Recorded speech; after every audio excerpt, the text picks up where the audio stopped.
ఓం శాంతి. ఈరోజు మురళి డేట్ 17 జనవరి 2026.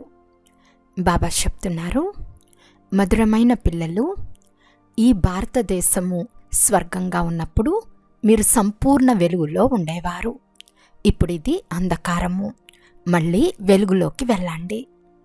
ప్రశ్న: తండ్రి తన పిల్లలకు ఏ కథను వినిపించేందుకు వచ్చారు? జవాబు: తండ్రి చెప్తున్నారు, మధురమైన పిల్లలు, నేను మీకు 84 జన్మల కథను వినిపిస్తాను. మీరు మొట్టమొదటి జన్మలో ఉన్నప్పుడు ఒకే దైవీ ధర్మం ఉండేది. 2 యుగాల తర్వాత మీరే పెద్ద పెద్ద మందిరాలను కట్టించారు, భక్తి ప్రారంభించారు. ఇప్పుడిది మీ అంతిమ సమయంలోని అంతిమ జన్మ. మీరు ఓ దుఃఖహర్త, సుఖకర్త రండి అని పిలిచారు. ఇప్పుడు నేను వచ్చాను. పాట: ఈనాడు మనిషి అంధకారంలో ఉన్నాడు. ఓం శాంతి. ఇప్పుడిది కలియుగ ప్రపంచమని, అందరూ అంధకారంలో ఉన్నారని పిల్లలకు తెలుసు. భారతదేశం స్వర్గంగా ఉన్నప్పుడు వెలుగులో ఉండేవారు. ఇప్పుడు హిందువులుగా పిలువబడే భారతవాసులు మొదట దేవీ దేవతలుగా ఉండేవారు. ఇతర ఏ ధర్మము లేనప్పుడు భారతదేశంలో స్వర్గవాసులు ఉండేవారు. ఒకే ధర్మం ఉండేది. స్వర్గము, వైకుంఠము, హెవెన్ ఇవన్నీ భారతదేశం పేర్లే. భారతదేశము పవిత్రంగా ప్రాచీన ధనవంత దేశంగా ఉండేది.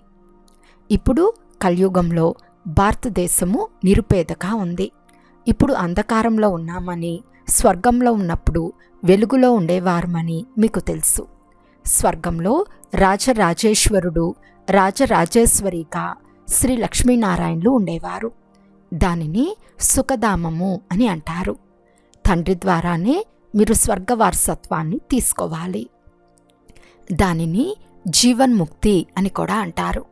ఇప్పుడు అందరూ జీవన బంధనంలో ఉన్నారు. ముఖ్యంగా భారతదేశం. పూర్తి ప్రపంచం రావణుని చెరసాలలో శోకవాటికలో ఉంది. రాముడు భారతదేశంలో, రావణుడు లంకలో ఉండేవారని, రావణుడు వచ్చి సీతను అపహరించాడని చెప్పుకుంటారు. కానీ అవన్నీ కట్టుకథలు. గీతయే ముఖ్యమైనది. సర్వశాస్త్రోమై శిరోమణి శ్రీమతము అంటే భగవంతుని ద్వారా భారతదేశంలో వినిపించబడిన మతము. మనుషులు ఎవరికీ సద్గతిని కలిగించలేరు. సత్యుగంలో జీవన్ముక్త దేవీ దేవతలు ఉండేవారు. వారు ఈ ఆస్తిని కలియుగాంతంలో పొందారు. ఇది భారతవాసులకు తెలియదు. ఏ శాస్త్రాల్లోనూ లేదు. శాస్త్రాలలో భక్తి మార్గపు జ్ఞానం ఉంది. సద్గతినిచ్చే జ్ఞానం మనుషు మాత్రల్లో లేనేలేదు. అందరూ భక్తిని నేర్పించేవారే. శాస్త్రాలు చదవండి, దానపుణ్యాలు చేయండి చెప్తూ ఉంటారు. ఈ భక్తి ద్వాపరయుగం నుండి కొనసాగుతూ వస్తుంది. సత్యత్రేతాయుగాలలో జ్ఞాన ప్రాలబ్ధం ఉంటుంది. అక్కడ కూడా ఈ జ్ఞానం కొనసాగుతూ వచ్చిందని కాదు. భారతదేశానికి ఉన్న ఈ వారసత్వం సంగం యుగంలో తండ్రి ద్వారా లభించింది. అదే ఇప్పుడు మళ్ళీ మీకు లభిస్తూ ఉంది. భారతవాసులు నరకవాసులుగా బేహద్దు దుఃఖీలుగా అయినప్పుడు ఓ పతిత పావన, దుఃఖహర్త, సుఖకర్త అని పిలుస్తారు. ఎవరి దుఃఖం? సర్వుల దుఃఖం. ఎందుకంటే ముఖ్యంగా భారతదేశంలో, పూర్తి ప్రపంచంలో అందరిలో పంచవికారాలు ఉన్నాయి. తండ్రి పతిత పావన్లు. తండ్రి చెప్తున్నారు, నేను కల్పం యొక్క సంగం సమయంలో వస్తాను. సర్వుల సద్గతి దాతగా అవుతాను. అహల్యులు, వేశ్యులు, గురువులు అందరినీ నేనే ఉద్ధరించవలసి వస్తుంది. ఎందుకంటే ఇది పతిత ప్రపంచం. పావన ప్రపంచమని సత్యుగంను అంటారు. భారతదేశంలో ఈ లక్ష్మీనారాయణ రాజ్యం ఉండేది. వీరు స్వర్గాధికారులుగా ఉండేవారని భారతవాసులకు తెలియదు. పతిత ఖండము అంటే అసత్యఖండము, పావన ఖండము అనగా సత్యఖండము. భారతదేశము పావన ఖండంగా ఉండేది. ఈ భారతదేశం అవినాశి ఖండం. అది ఎప్పుడూ వినాశనం అవ్వదు. ఈ లక్ష్మీనారాయణల రాజ్యం ఉన్నప్పుడు ఇతర ఏ ఖండము ఉండేది కాదు. అవన్నీ తర్వాత వస్తాయి. కల్పం ఆయువు లక్షల సంవత్సరాలని రాసేశారు. తండ్రి చెప్తున్నారు, కల్పం యొక్క ఆయువు కేవలం 5,000 సంవత్సరాలు. మనుషులు 84 లక్షల జన్మలు తీసుకుంటారని వారంటారు. మనిషిని కుక్కగా, పిల్లిగా, గాడిద మొదలైనవిగా చేసేశారు. కానీ పిల్లి, కుక్కల జన్మ భిన్నమైనది. 84 లక్షల జీవరాశులున్నాయి. మనుషుల వెరైటీ ఒక్కటే. వారే 84 జన్మలు తీసుకుంటారు. తండ్రి చెప్తున్నారు, భారతవాసులే డ్రామా ప్లాన్ అనుసారం తమ ధర్మాన్ని మర్చిపోయారు. కలియుగాంతంలో పూర్తి పతితులై ఉన్నారు. తండ్రి మళ్ళీ సంగంయుగంలో వచ్చి పావనంగా చేస్తారు. దానిని దుఃఖధామమని అంటారు. మళ్ళీ భారతదేశం సుఖధామంగా అవుతుంది. తండ్రి చెప్తున్నారు, ఓ పిల్లల్లారా, మీరు భారతవాసులు స్వర్గవాసులుగా ఉండేవారు. మీరు మళ్ళీ 84 జన్మలు మెట్లు దిగుతూ వచ్చారు. సతో నుండి రజో, తమోలోకి తప్పకుండా రావాలి. దేవతలైన మీ వంటి సదా ఆనందమైన వారిగా, సదా ఆరోగ్యవంతులుగా, ఐశ్వర్యవంతులుగా ఎవ్వరూ అవరు. భారతదేశం ఎంతో ధనవంతంగా ఉండేది. వజ్ర వైడూర్యాలు రాళ్ల వల్లే లభించేవి. 2 యుగాల తర్వాత భక్తి మార్గంలో ఇంత పెద్ద పెద్ద మందిరాలను తయారు చేస్తారు. అవి కూడా ఎంత పెద్దవిగా నిర్మిస్తారు. సోమనాథ మందిరం అత్యంత పెద్దదిగా ఉండేది. కేవలం ఒక్క మందిరం మాత్రమే ఉండదు కదా, ఇంకా ఇతర రాజులు మందిరాలు కూడా ఉండేవి. ఎంతో దోచుకుని తీసుకెళ్లారు. తండ్రి పిల్లలైన మీకు స్మృతిని ఇప్పిస్తున్నారు. మిమ్మల్ని ఎంత షౌకారులుగా తయారు చేసి ఉండినాను. మీరు సర్వగుణ సంపన్నంగా 16 కళ సంపూర్ణులుగా ఉండేవారు. యదా మహారాజా, మహారాణి, వారిని భగవాన్, భగవతి అని కూడా అనవచ్చు. కానీ తండ్రి అర్థం చేయించారు, భగవంతుడు ఒక్కరే, వారే మన తండ్రి. కేవలం ఈశ్వరుడు లేక ప్రభువు అనటం వలన వారు సర్వాత్మల తండ్రి అని గుర్తురాదు.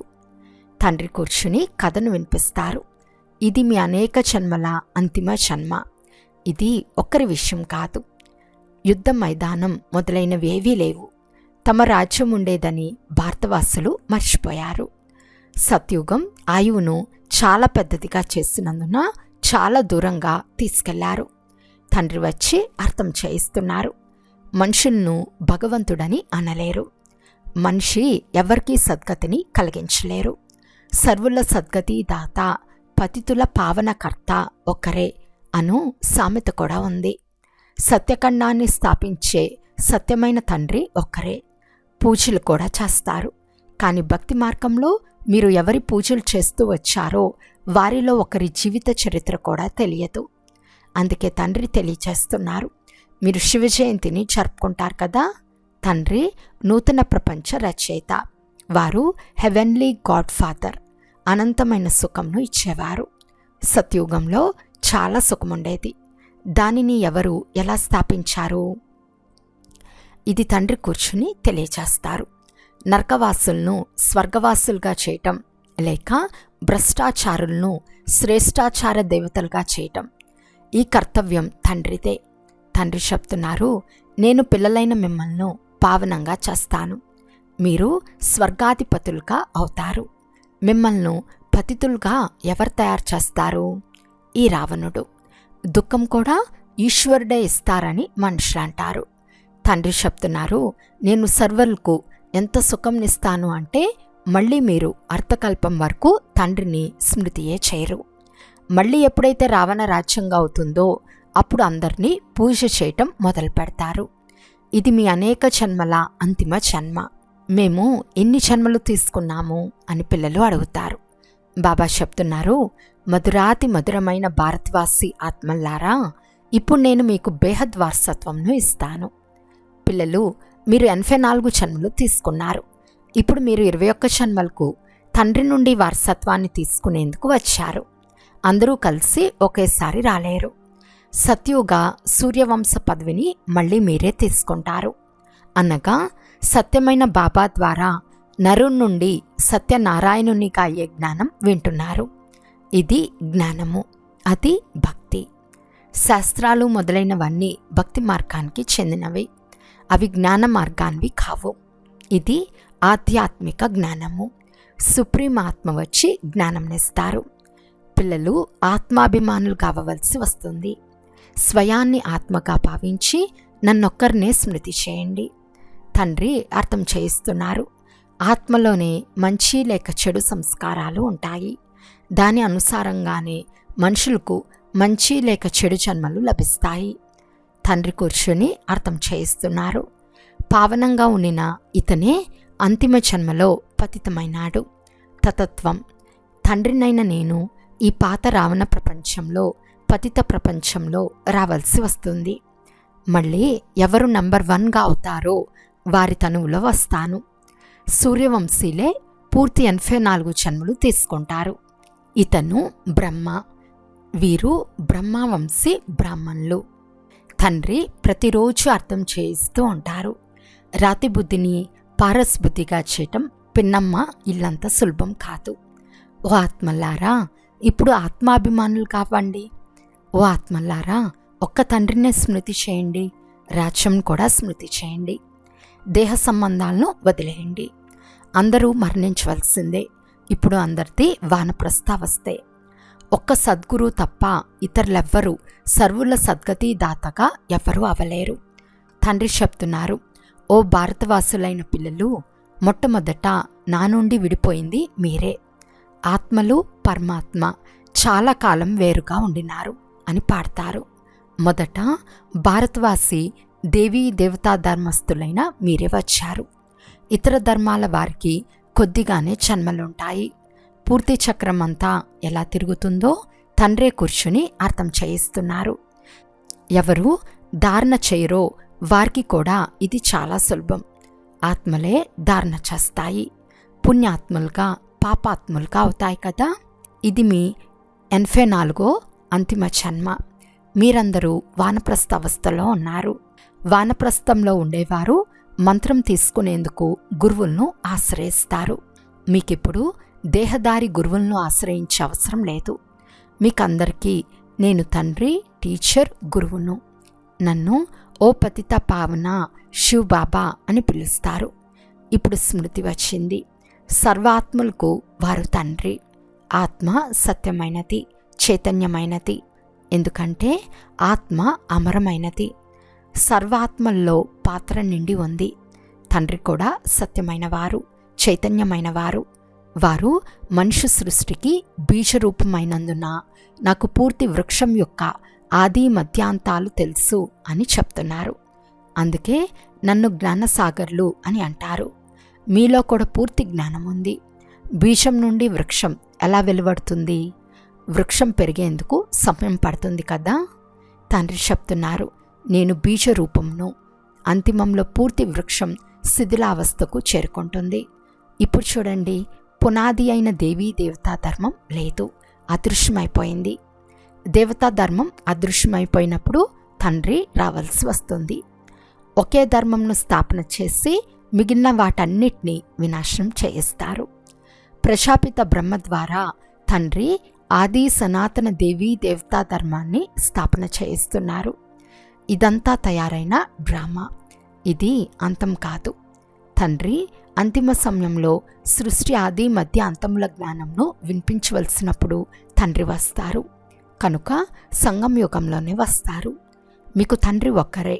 ఆత్మలందరూ మూలవతనంలో నివసించే సోదరులు. ఆ ఒక్క తండ్రిని అందరూ స్మృతి చేస్తారు. దుఃఖంలో అందరూ స్మరిస్తారు. రావణ రాజ్యంలో దుఃఖం ఉంది కదా. సర్వుల సద్గతి దాత అయిన తండ్రిని అందరూ స్మరిస్తారు. వారిదే ఈ మహిమ. తండ్రి రాకుంటే భారతదేశాన్ని స్వర్గంగా ఎవరు తయారు చేస్తారు? ముస్లింలు మొదలైన వారంతా ఈ సమయంలో తమో ప్రధానంగా ఉన్నారు. అందరూ తప్పకుండా పునర్జన్మలు తీసుకోవాల్సిందే. ఇప్పుడు నరకంలో పునర్జన్మ లభిస్తుంది. అందరూ స్వర్గానికి వెళ్ళిపోతారని కాదు. హిందువులు ఎవరైనా చనిపోతే స్వర్గవాసులైనారని చెప్తారు. అంటే ఇంతవరకు నరకంలో ఉన్నారనే కదా. ఇప్పుడు స్వర్గానికి వెళ్ళారు. అందుకు మీ నోట్లో గులాబ్ జామున్. వారు స్వర్గస్థులైనప్పుడు నరకపు అసురీ పదార్థాలను వారికెందుకు తినిపిస్తారు? బెంగాల్లో చేపలు మొదలైనవి కూడా తినిపిస్తారు. అరే, స్వర్గంలో ఉన్నవారికి ఇవన్నీ తినే అవసరమేముంది, ఫలానా వారు నిర్వాణ ధామానికి పోయారని అంటారు. అవన్నీ అసత్యాలే అని తండ్రి చెప్తున్నారు. వాపస్ ఎవరు వెళ్ళలేరు. మొదటి నెంబర్ వారే 84 జన్మలు తీసుకోవాల్సి ఉంటే వారెలా వెళ్ళగలరు? తండ్రి అర్థం చేయిస్తున్నారు, ఇందులో ఎలాంటి కష్టమూ లేదు. భక్తి మార్గంలో ఎంత కష్టముంది? రామా రామా అని చెప్పిస్తూ ఉంటే రోమాలు నిక్కబొరుచుకుంటాయి. అదంతా భక్తి మార్గం. ఈ సూర్యచంద్రులు కూడా వెలుగునిచ్చేవారని పిల్లలైన మీకు తెలుసు. వీరు దేవతలు కాదు. వాస్తవానికి వారు జ్ఞానసూర్యుడు, జ్ఞానచంద్రుడు, జ్ఞాన నక్షత్రాలు. మహిమంతా తండ్రిదే. కాని భక్తులు సూర్యదేవాయ నమః అని అంటారు. సూర్యుని దేవతగా భావించి నీరును అర్పిస్తారు. తండ్రి అర్థం చేయిస్తున్నారు, ఇదంతా భక్తి మార్గం. మళ్ళీ ఇలాగే జరుగుతుంది. మొట్టమొదట ఒక్క శివబాబా అవ్యభిచారి భక్తే ఉంటుంది. తర్వాత దేవతలది. తర్వాత దిగుతూ దిగుతూ ఇప్పుడు 3 రోడ్ల కూడలిలో కూడా మట్టి దీపాన్ని వెలిగించి నూనె వగైరాలను వేసి రాళ్లను కూడా పూజిస్తారు. తత్వాల పూజ కూడా చేస్తారు. మనుషుల చిత్రాలను కూడా తయారు చేసి పూజిస్తారు. ఇప్పుడు వీటి ద్వారా ఏమీ ప్రాప్తించదు. ఈ విషయాలు పిల్లలైన మీరు మాత్రమే అర్థం చేసుకుంటారు. అచ్చా, మధురాతి మధురమైన అపురూపమైన పిల్లలకు మాతాపిత బాప్దాదాల ప్రియ స్మృతులు మరియు గుడ్ మార్నింగ్. ఆత్మిక పిల్లలకు ఆత్మిక తండ్రి నమస్తే. ఆత్మిక తండ్రికి ఆత్మిక పిల్లల యొక్క ప్రియ స్మృతులు మరియు నమస్తే నమస్తే నమస్తే. ధారణ కొరకు ముఖ్య సారము. ఫస్ట్ పాయింట్, ఆత్మలోని చెడు సంస్కారాలను తొలగించుకునేందుకు ఆత్మాభిమానిగా ఉండే అభ్యాసం చేయాలి. ఇది అంతిమ 84వ జన్మ. వానప్రస్థ స్థితి అయినందున పుణ్యాత్మగా అయ్యే శ్రమ చేయాలి. సెకండ్ పాయింట్, దేహ సంబంధాలన్నీ వదిలి ఒక్క తండ్రిని, రాజ్యాన్ని మాత్రమే స్మృతి చేయాలి. బీజము మరియు వృక్షంల జ్ఞానాన్ని స్మరిస్తూ సదా హర్షితంగా ఉండాలి. ఈరోజు వరదానము. విశ్రాంతి మరియు ఎవరెడీగా అయ్యి బుద్ధి ద్వారా అశరీరితనంను అభ్యాసం చేసే సర్వ కళలతో సంపన్న భవ. సర్కస్లో కళను చూపించే కళాకారుని ప్రతి కర్మ కళగా అయిపోతుంది. ఆ కళాకారులు శరీరంలోని ఏ అవయవంనైనా ఎలా కావాలంటే అలా, ఎక్కడ కావాలంటే అక్కడ, ఎంత సమయం కావాలంటే అంత సమయం వంచగలరు. ఇదే వారి కళ. పిల్లలైన మీరు బుద్ధిని ఎప్పుడు కావాలంటే అప్పుడు, ఎంత సమయం కావాలంటే అంత సమయం, ఎక్కడ స్థితం చేయాలనుకుంటే అక్కడ స్థితం చేయండి. ఇదే అన్నిటికంటే గొప్ప కళ. ఈ ఒక్క కళ ద్వారా 16 కళ సంపన్నంగా అవుతారు. అలా అయ్యేందుకు ఎంత ఉపరాం మరియు ఎవర్ రెడీగా అవ్వాలి అంటే ఆజ్ఞానుసారం 1 సెకండ్లో అశరీరులుగా అయిపోండి. యుద్ధంలో సమయం వ్యర్థమవరాదు. స్లోగన్. సరళత మరియు సహనశీలతా గుణంను ధారణ చేసేవారే సత్యమైన స్నేహి మరియు సహయోగులు. అవ్యక్త సూచన. ఈ అవ్యక్త మాసంలో బంధన ముక్తులుగా ఉండి జీవన్ముక్త స్థితిని అనుభవం చేయండి. ఎవరైతే పరమాత్మ జ్ఞాని పిల్లలుగా ఉన్నారో వారికి జ్ఞానం యొక్క ఫలమైన ముక్తి మరియు జీవన్ముక్తుల వారసత్వం సంగం యుగంలోనే ప్రాప్తిస్తుంది. జ్ఞానము అనగా తెలివి. తెలివిగలవారు ఏ పని చేస్తున్నా సదా స్వయాన్ని బంధన ముక్తులుగా, సర్వ ఆకర్షణ నుండి ముక్తులుగా చేసుకునే తెలివి కలిగి ఉంటారు. వారి ప్రతి సంకల్పము, మాట, కర్మ, సంబంధము మరియు సంపర్కంలో ముక్తి జీవన్ముక్తుల స్థితి ఉంటుంది. దీనినే న్యారా మరియు ప్యారా అని అంటారు. అచ్చా, ఓం శాంతి.